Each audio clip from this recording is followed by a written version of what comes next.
All right, guys, hope you're having an amazing day today. My name is Steve. Thank you so much for stopping by my channel. Today, I'm going to be reacting to London's smallest house. You know, before I started this journey, I had no idea just how much I love houses, I love architecture, and I just really enjoy exploring unique spaces. And so when I came across this video, I knew I'd probably find this very, very interesting. On this channel, I think I've reacted to maybe 3 or 4 different videos about houses in the UK. You know, just kind of trying to understand what the houses look like in the UK and what you could expect to buy for a certain amount of money and things like that. And I just wanted to see some of the interesting details in some of these houses. But this is a little bit different. This is a little bit more quirky than the other videos about UK houses that I've seen. And so I'm really interested in what the smallest house in London looks like. And I'm curious, will this be the actual smallest house in the UK or just the smallest house in London? But anyway, guys, don't know what to expect. But I think it was about a week or 2 ago. I can't remember exactly when this was, but I did a reaction to a person who actually lived in a skip. And some people watching this, if they're outside of the UK, probably don't even know what a skip is, but that's actually a dumpster. This person actually built a house in a skip, and he's actually living in the skip within the London area somewhere. And so I believe that's where I actually found this video from. I believe I saw this video right after I reacted to that video, and then I saved this in bookmarks. But anyways, guys, enough rambling from me. I'm super excited about this. I think this should be very interesting. So let's just go ahead and dive in and check out London's smallest house. Is that it? Number 10 Hyde Park Place.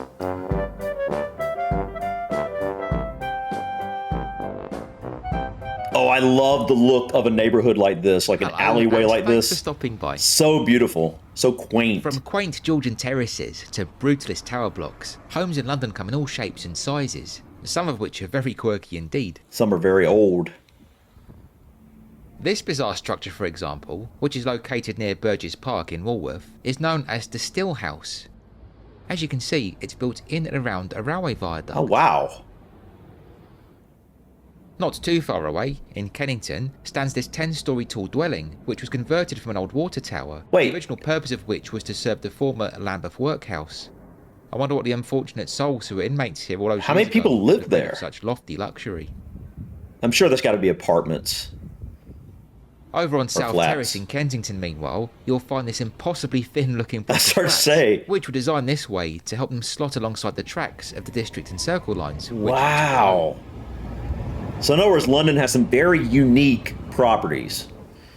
A number of other very scrunched-up properties can be seen shoehorned into tight spots all around the capital. Wow. This house, for example, is on Goldhawk Road. That's a Whilst this one's on house? St John's Hill, near Clapham Junction Station. Wow, man. It's so skinny. It'll come as no surprise to hear that these claustrophobic, and for what they are, ridiculously expensive properties I wonder how are deep amongst the they are. smallest homes in London. But which house is the smallest? Well, historically, it's generally considered to be this wee building. Number Dude. 10, Hyde Park Place, Bayswater Road, West 2. It has one window up top. This narrow, cylindrical red building appears to be relatively modern, but that's only because its facade was remodelled in the early 1990s. This is how it's looked originally. Hold on. I want to see this, though. Can we appreciate how cool this building looks? I mean, or I guess, is it the same bit? No, it's not attached. I guess it's just built in the middle here, but I love the design of this. That's really cool. You know, I think London would be a place I'd like to go and just explore the different architecture. It looks like it has so many different unique dwellings, you know? But this is incredibly skinny, dude.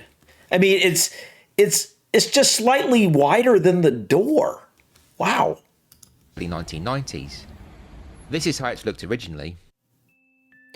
Wait, it wasn't rounded. They rounded it off. As for what it's like inside, I like it better that's now. anyone's guess. You can hardly ring the bell and ask for a nose around because, well, there isn't a buzzer, or a door handle, or even a letterbox for that matter. Just a coded lock and a small keyhole. So does someone live there? I guess they do. Descriptions of the interior, as it appeared in decades past, do exist though. The best ones I've read dates from 1913 and 1933, both years in which the property was up for auction. This is the 1913 account. The smallest house is really a tiny little retreat built over a long passage between numbers 9 and 11. The passage is a cul-de-sac, but halfway along it there is an iron ladder, a kind of ship's ladder which can be climbed only with difficulty. The ladder leads to a single room. It is as wide as the passage and about 20 foot long. What? It has none of the fixtures of a modern house, but is lighted by a window which gives a most charming view of Hyde Park. I've heard of Hyde Park, never looked into it though. The 1933 account, meanwhile, says the upper level has since been divided into 2 tiny rooms by a pair of double-glazed panel doors. But when you consider that the connecting ladder was so narrow that, to quote another article, a fat man could not possibly ascend it, installing those doors must have been a pretty tricky task, and leads me to wonder why whoever had it done bothered at all. As for why this home was built with such matchbox-like proportions, well, that's quite a mystery, although there are quite a few theories. The first explanation, which I can remember hearing, was that the house was put in place to block off a nuisance alleyway. In other words, a place which people were using as a public lavatory.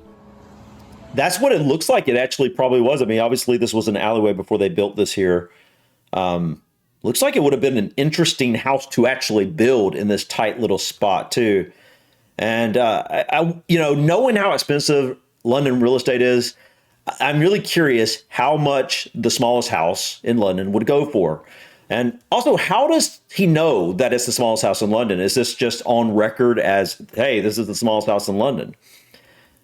But guys, this gives me a better look at this. I mean, this is pretty cool. Just right here, we see so much difference in the architecture in just these few different spaces. I'm guessing these are apartment complexes, or what you guys will call flats. And this is obviously a single small house, but there's no way this is one house.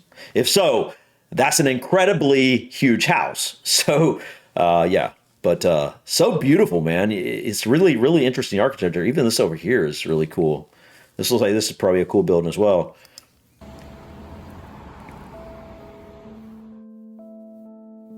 Wait, hold on. The path in question led to St George's Burial Ground, now St George's Fields, which is located behind. The proximity of this old graveyard leads to another suggestion, which is that the little building was in fact intended as a watch house, from where an eagle-eyed warden could look out for body snatchers, those nefarious gangs who specialised in digging up freshly buried corpses for the purpose of selling them on to medical schools.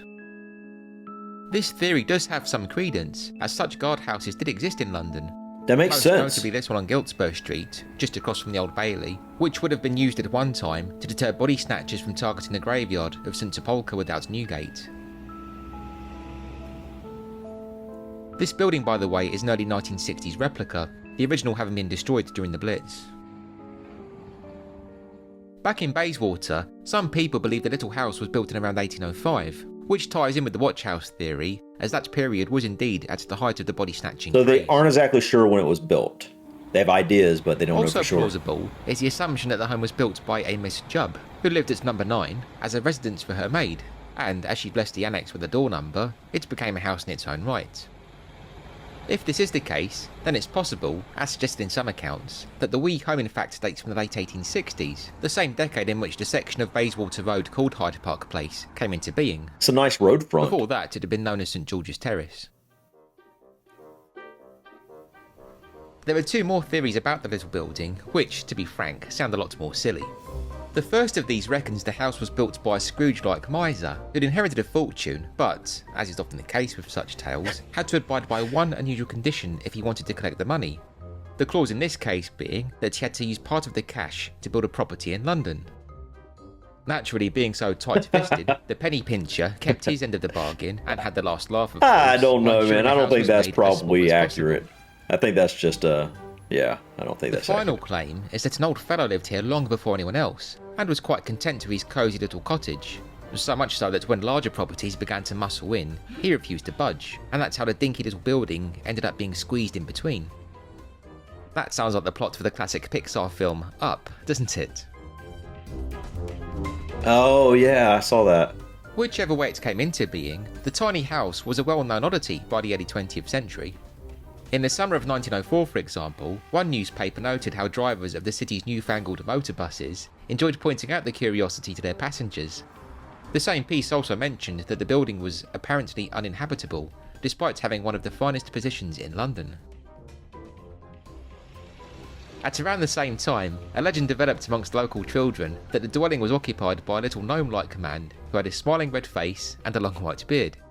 This mystical inhabitant would, it was said, only ever exit the building at the stroke of midnight, after which he'd enter Hyde Park and make his way towards Kensington Gardens, where he would apparently It's like a really nice by himself park. on the Broadwalk. It's like a big park, man. Almost like a Central Park, like in I have a New feeling York. Is that what it is? Folklore Is this like may a have Central been Park? inspired in some way by the Elfin Oak, which is located close to the northern end of the Broadwalk. Oh yeah, that's This huge, ancient man. tree, it's about 900 years old, was placed here in the early 20th century, and if you look closely, you'll see it's full of little carvings of gnomes, elves, fairies and pixies. Oh wow. It really is rather charming.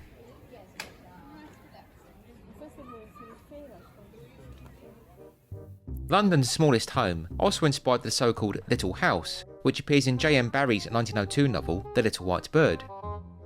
Barrie would have indeed been familiar with number 10 Hyde Park Place, as he lived a short distance away at number 100 Bayswater Road, which is on the junction of Leinster Terrace. On the few occasions in the past when number 10 was up for auction, it was always in conjunction with its neighbour, number 9, as the two homes were classed as a pair. Which Really? I'd say lends weight to the idea that the small building was intended to be servants' quarters. That makes sense to me. When reporting on the last auction, which occurred in 1933, that makes it was sense. said the little home had been unoccupied for about 15 years, but had been maintained by the resident of number 9. Wait, so this big structure, number 9 here, is obviously, that's a house. That's not an apartment complex. Wow, that is huge, man. At least it looks like it. I don't know how wide it is or like how deep the house is, but man, it's like, how many floors is that? I don't know, man. Is that a house or is that an apartment complex? Or what guys would call a flat? The celebrated doctor and cancer specialist John Lockhart Mummery, who had the door painted bright green and ensured fresh flowers were always on display in a window box. I reckon he was using it as his man cave. The only person to have been officially recorded as a bona fide resident of number 10 Hyde Park Place was a Mr. Lewis Grant Wallace, who apparently vacated the property in 1941 after it suffered bomb damage. Born in 1910, Lewis was a writer and film producer who worked on a number of public information films during World War II. Yeah, it looks much nicer now. One featuring, I kid you not, a talking suit, which was intended to encourage people to make do and mend. 1930. The year John and I were married. We were both so young and happy. Excuse me. Oh, don't look so surprised, Mary. It's only the old suit speaking. You said we were both so young and happy. You mean, of course, all three of us. You're right. All three of us were young and happy. Yes. Do you remember the day I came off the peg? All right, that's an The interesting opening show. shot, in which this sentient outfit is revealed in its cupboard, has a rather claustrophobic feel. I wonder if it was inspired by Lewis's time at number 10 Hyde Park Place. Probably. After the war, the wee house was acquired by its current owners, the nuns of the Tyburn Convent, and it remains part of this silent retreat today. I wonder what Okay. the next chapter in the history of London's smallest house will bring. It's cool. All right, guys. I think that's it for the video. This was interesting. You know, unfortunately, we couldn't see the inside of the house. I was really looking forward to that. But nonetheless, this was, I definitely learned a lot, not just about this house, but I was able to learn quite a bit about this area of London. You know, I got to see a little bit of Hyde Park, and I just got to see a number of different interesting pieces of architecture here. I mean, it really goes to show just how unique some of the structures within London are. It's definitely something I want to explore more. I need to figure out, what kind of video I can find to start really exploring some of the very unique, buildings in London. Because obviously it looks like there's so many different styles of architecture for, dwellings. And, I guess looking at this, I could see this being a single house, a large house. I don't know about this white one here. I don't know if that one, let me see. Well, I don't know. That right there. Yeah, looking at it now, I guess I could see that being a single house. I think it may be. I think it just may be a large house, a very expensive house. There's no doubt in my mind. How many millions of dollars are we talking about to buy a house like this? Obviously, this one needs a little renovation and whatnot, but I think he said, "What do you think? Why is this house here originally?" And I think this was probably a maid's quarter or something like that. Or, like I think this was for the help, so to speak. That's why it's attached here to number 9.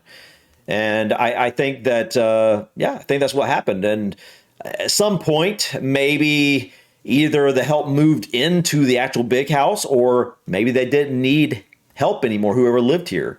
And now it's supposedly owned by a bunch of nuns. And so this would make a very good quiet space for reflection. For nuns, that would probably be prayer, reading scripture or something like that, holding certain meetings, I suppose. That's what I guess this is for now.